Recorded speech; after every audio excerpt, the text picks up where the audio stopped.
Voici la dernière tablette d'Acer. Elle s'appelle l'Iconia Tab 10, mais on peut aussi la trouver sous la référence A320. C'est une tablette qui coûte environ 250 € et qui se distingue par son écran, puisqu'il s'agit ici d'un écran Full HD, c'est-à-dire 1920 par 1200 pixels.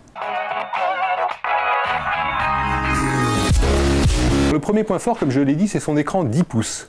Non seulement cet écran a une définition élevée, même si ça n'atteint pas la définition d'un iPad, mais en plus, il utilise la technologie IPS, ce qui lui permet d'avoir des très bons angles de vision. Et on apprécie aussi la luminosité élevée, ce qui permet de l'utiliser en plein soleil.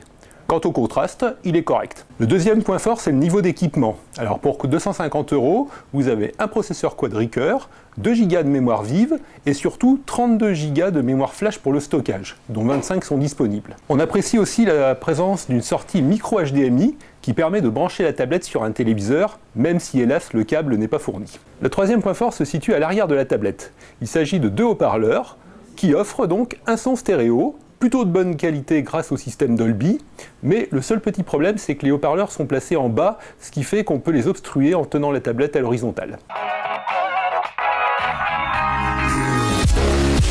Le premier point faible de cette tablette, c'est l'autonomie qui ne dépasse pas les 8 heures. Alors, c'est déjà pas mal, mais d'autres modèles arrivent largement à dépasser les 10 heures. Le deuxième point faible, c'est le capteur photo. Alors, vous pouvez réaliser des photos et des vidéos correctes, mais il y a quand même un manque de détails et parfois même un manque de fidélité des couleurs. Pour 250 €, cette tablette 10 pouces signée Acer est plutôt une bonne affaire quand on voit la qualité de son écran haute définition. Petite précision, il existe aussi un modèle à moins de 200 € vendu par Acer, mais hélas, ce modèle ne possède pas d'écran haute définition.